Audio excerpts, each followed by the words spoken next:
Hey everyone, RogueGold here. Welcome back to The Division 2. And today we have the Year 7 Season 3 Mutiny developer livestream. As happens every season, the devs went live today to preview the brand new season and update for The Division 2. This all begins tomorrow, December 2nd, so you can jump in, check out all the new stuff.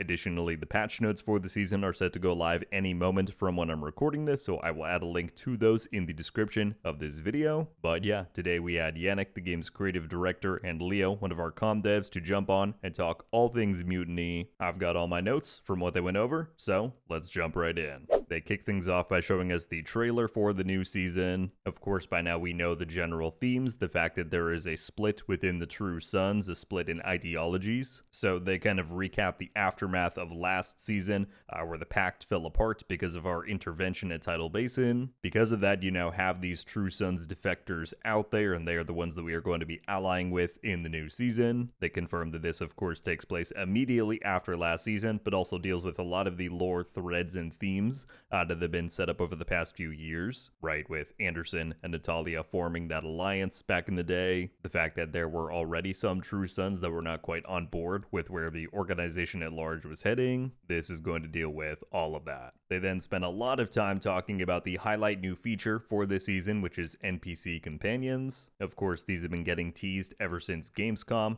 where they gave us a big preview of what's to come with the game. They started off by answering the question, why? Why do they want to pursue adding NPC companions to the game? What value does this add to the gameplay? Well, Yannick explained that really ever since we transitioned to Seasons 2.0, there has been a goal the team has to further connect the story and the gameplay of each new season. And so he said this is one of the best examples of that coming to fruition, where the story sees True Sons defecting. We can now recruit them directly in the gameplay. Beyond that, though, he said there is also just a desire for them to continue to try new things, especially with the modifier platform that they have available. And while this current iteration of companions are just here for the coming season, right, once Year 7 Season 3 concludes, they will go away along with the modifiers. They did confirm here, as we've talked about a few prior times from their comments, that if this all goes well, if the reception to the companion system is received positively, then they hope to bring them back in some form in the future as a permanent feature. So absolutely throughout the season, give your feedback on the official platforms about what you think about companions. Should they come back? If so, what improvements should be made? It's all stuff that the team is going to be taking a hard look at. They went through and broke down kind of all the mechanics and rules with companions, which of course we've looked at. I did a dedicated video for the entire system back on the PTS. But they talked about how you can recruit new companions out in the open world.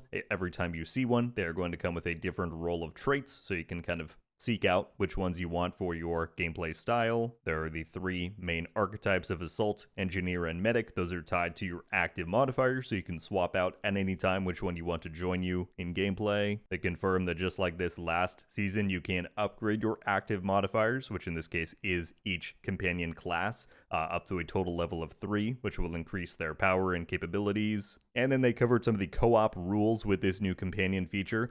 You cannot have 8 people on a team, unfortunately. How it's going to work is that regardless of your group size, you can have one additional companion active at a time. Once a companion is summoned, there is then a universal 90-second cooldown that is applied to all players within the group. However, once that cooldown expires, those players then have the option to summon their own companion. So the current one would run away somewhere, the new one would pop out, and you just keep going from there. Do note, though, that active and passive modifiers are all universal, so every player on the group can continue to contribute to the companion system and flow, even if their specific companion is not out on the field. They took some time to address the reception that the companion system got back during the public test server, which was very appreciated. I think they were very candid about how the community felt about the first presentation of this. They basically said that the idea was received well, and that players found that when the system worked, it was fun, right? Everything was pretty cohesive, but there was a lot of lacking in the execution of the feature.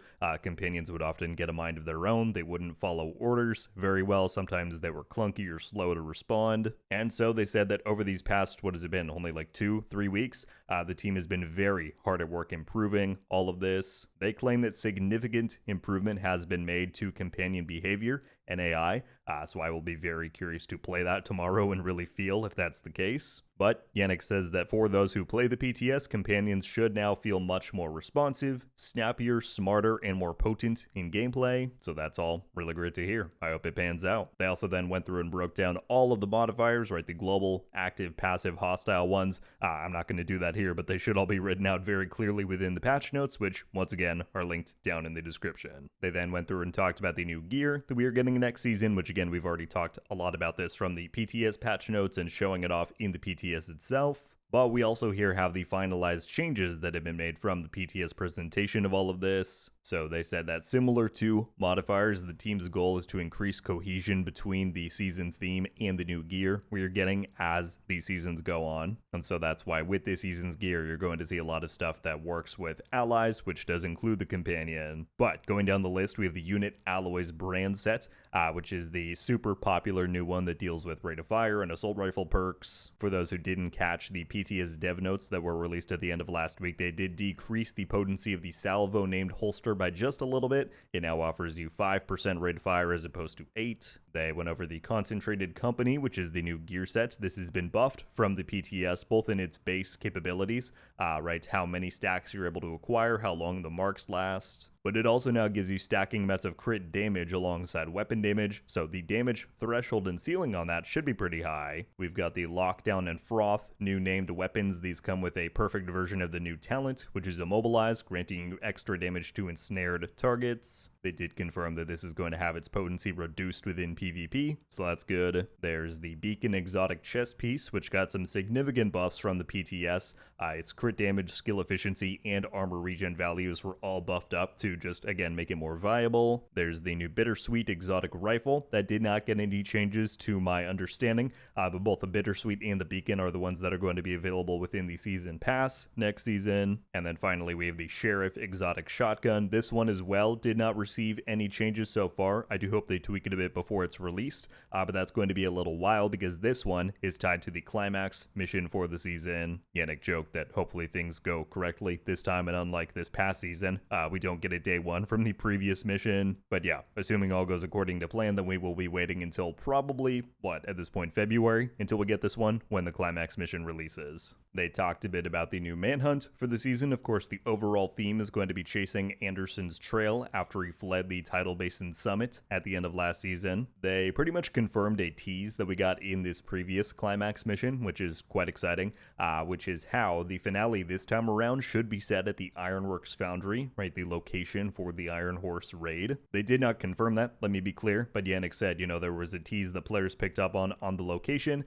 so yeah, it's gonna happen. So presumably we are going to see a separate instanced version of the raid location for the climax mission. That's really exciting. Not only is that just a cool location overall, but it's what a lot of players have been saying the team should do for a while, which is use more of these locations that we have for climax missions, for mission locations, right? Raids, Kenley College, Dark Zones, whatever. So yeah, really excited to see how that one plays. Should be pretty cool. They gave us a brief overview of the season pass, just kind of a quick flash of all the tiers. It's going to work as normal, same price, same function, whatever. They quickly fired off all the stuff on there. I think I missed some of it, but there should be like 10 gear dyes, 9 universal weapon skins, 3 outfits, some number of arm patches. So yeah, again, pretty standard stuff there. There is a new round of Twitch drops that is going to be going on from tomorrow, December 2nd through December 9th. So it is only 1 week's duration this time. It is a little bit shorter to compensate for that. In total, as you can see on screen, there are 2 weapon skins to collect, 2 caches. And then the final reward, which I have to admit is got to be one of the most excited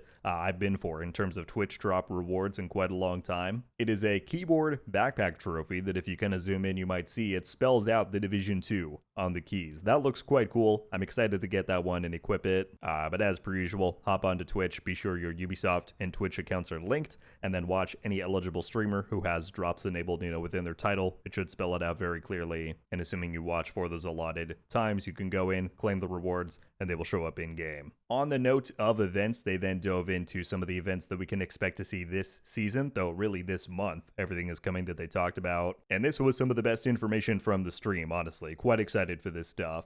So they confirmed that just like last season that I had the privilege of taking part in, a new creator collaboration is on the way this time. The featured creators are going to be Sergeant Greybeard, Splinter Shield, and GC Rock. Congratulations to those three, all very well deserved, I think. They did not show off any of the gear that those folks have coming. They said that they're going to let them reveal that themselves on their platforms and channels, so stay tuned and you can search up what those look like. Their collaboration begins 1 week from tomorrow on December 9th.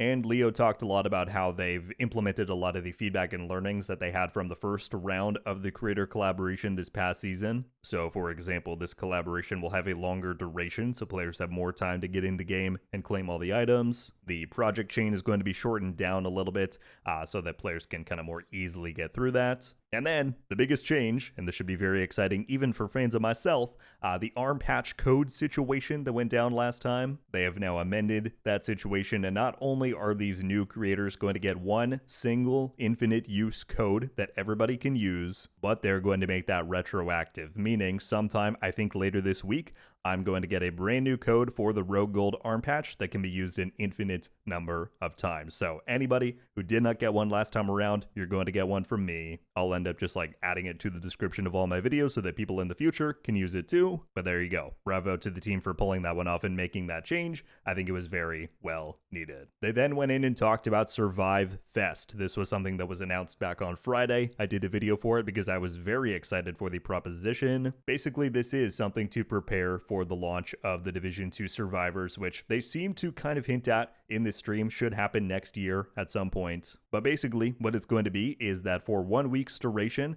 which is from December 9th through the 15th, if you log into the Division 1 and you play the OG Survival game mode, you can then get rewards in the Division 2. They confirmed there will be an outfit called the Woodsman, there's going to be a new arm patch, and then they said for players who, log in during this window and play and, successfully extract from the game mode, right, who survive, out of that pool, 20 random people are going to be selected to get a golden version of the arm patch, which is very cool. I have to say, though, I think it would be a bit cooler if they made this, like, achievement-based rather than completely random. I know you have to survive to get within the pool, but that's not very hard to do. Something like kill 3 hunters within one run, or, I don't know, score-based can't really be used. A lot of people pointed that out to me because there are certain exploits that people can do to inflate their score of the mode. I don't know how they do it, but it would be cool to see that changed a little bit. Either way, it's cool that it's happening. So again, Survive Fest is going to run from the 9th to the 15th, but they also confirmed that on December 9th, next Tuesday, there is going to be another developer live stream where both Leo and Magnus Jansen, who is the creative director of the new Survivors experience, they're going to be live. They're going to play through the original Survival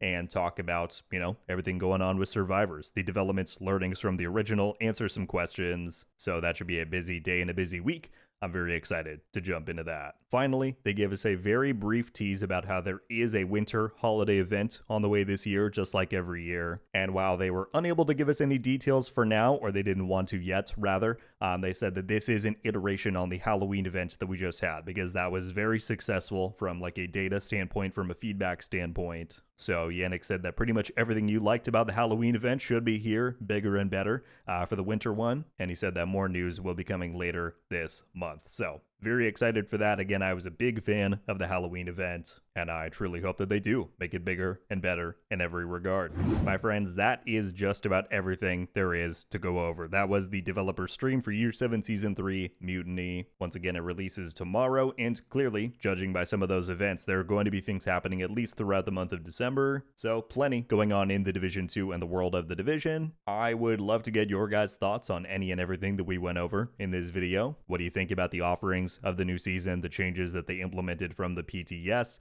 some of these events that we have on the way? Yeah, let me know. Would be very curious to hear it. I will be going live here on YouTube tomorrow to stream the new season, so if you want to jump in, see me play it, get some of my thoughts, be sure to tune into that. But otherwise, that's all I've got, my friends. Thank you so much for watching. I'll catch you back very soon. Until then, RogueGold out.